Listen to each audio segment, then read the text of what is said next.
5 چیزوں کو 5 چیزوں سے پہلے غنیمت سمجھ لو۔ پہلی چیز شبابہ کا قبل حرمک، اپنی جوانی کو بڑھاپے سے قبل غنیمت سمجھ لو۔ آج جوانی ہے، اعضاء میں زور ہے، آج عبادت ریاضت کرنا چاہو، کسی دکھی کی مدد کرنا چاہو، کسی کے کام آنا چاہو، روزے رکھنا چاہو، نوافل کی ادائیگی کرو، جو بھی عمل خیر کرنا چاہو، تمہارے قوا تمہارا ساتھ دیں گے۔ لیکن بڑھاپے میں چاہنے کے باوجود بھی کچھ نہیں ہوگا۔ گئی جوانی آیا بڑھاپا تے جاگ پئیاں سب پیڑا، ہن کھایاں کچھ کم نہ آون سونف جوین ہریڑا۔ تو آج موقع ہے، جوانی کے لمحات ہیں، ان جوانی کو راہ خدا پہ ڈال دو۔ اور جوانی میں توبہ اللہ کو بڑی محبوب ہے۔ ایک روایت میں آتا ہے جب جوان توبہ کرتا ہے خوشی سے اللہ کا عرش جھوم اٹھتا ہے، عرش الہی جھوم اٹھتا ہے جوان کی توبہ سے۔ فرمایا میں اللہ کا حبیب ہوں، اور پھر فرمایا جو جوان جوانی میں توبہ کرے وہ بھی اللہ کا حبیب ہے۔ کتنی بڑی بات ہے۔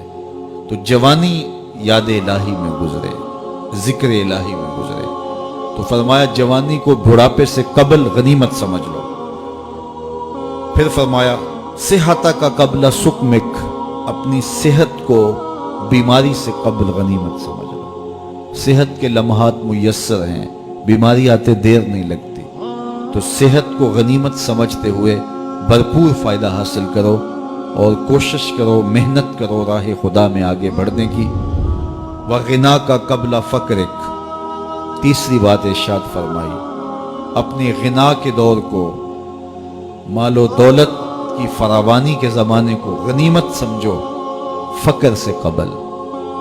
کہتے ہیں غربت آتے ہوئے دیر نہیں لگتی، اوپر جاتے ہوئے وقت لگتا ہے، اوپر سے نیچے آتے ہوئے وقت نہیں لگتا۔ تو فرمایا کہ دولت تمہیں میسر ہے تو اس دولت کو کام میں لاؤ، دولت کو سنبھال کے نہ رکھو، یہیں رہ جائے گی۔ ایک کفن ایسا لباس ہے جس کو کوئی جیب نہیں ہے، یہاں سے کچھ کسی نے لے کر نہیں جانا، اور نہ آج تک کوئی لے کے گیا جانا۔ سکندر گیا جب دنیا سے تو دونوں ہاتھ خالی تھے۔ تو اصل وہ ہے جو ہم ساتھ لے کے جائیں گے۔ میرے حضور نے فرمایا، ابن آدم کہتا ہے مالی مالی مالی، میرا مال میرا مال۔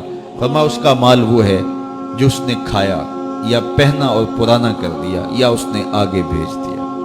فرمایا باقی اس کا نہیں ہے، یہ اس کے وارثوں کا ہے، وہ کفن بھی میلا نہیں ہونے دیں گے کہ بانٹ لیں گے۔ تو فرمایا غنا کے زمانے کو غنیمت سمجھو فقر سے قبل۔ چوتھی بات ارشاد فرمائی، فراغت کے لمحوں کو مصروفیت کے وقت سے قبل غنیمت سمجھو۔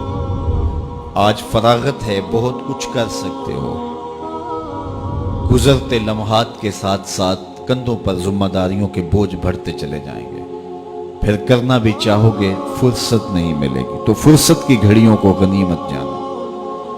پانچویں چیز ارشاد فرمائی، وحیاتک قبل موتک، اور اپنی زندگی کو موت سے قبل غنیمت سمجھو۔ آج زندگی ہے، چلو بیماری صحیح، اعضاء مدمحل صحیح، فراغت نامیسر صحیح، دولت نہیں صحیح، کوئی بات نہیں ہے، اس کے حضور آنسو تو بہہ سکتے ہیں، اپنے گناہوں کی معافی تو مانگی جا سکتی ہے، جس طرح بھی بیٹھ کر کے لیٹ کر کے اس کے حضور عبادت کا رنگ تو اختیار کیا جا سکتا ہے۔ وضو نہیں ہو پاتا، اعضاء ساتھ نہیں دیتے، تیمم تو ہو سکتا ہے، لیکن ایک وقت آئے گا یہ سہولت بھی چھن جائے گی، یہ فرصت بھی باقی نہیں رہے گی۔ بندہ حشر کے دن جب پھنسے گا تو پھر کہے گا مالک ایک مہلت دے دے، دوبارہ دنیا پہ جاؤں، سجدے سے سر نہیں اٹھاؤں گا۔ تو حکم ہوگا نہیں، وہ وقت بیت گیا، تجھے فرصت ملی، وقت ملا، جوانی ملی، ڈوبتے سورج نے تمہیں روز پیغام دیا، اٹھتے جنازوں نے تمہیں روز پیغام دیا، لیکن تم نے عبرت حاصل نہیں کی۔ اب تمہارے لیے پلٹ کے جانا نہیں ہے، اب تم یہی رہنا ہوگا اور اپنے گناہوں کی سزا گوارا کرنی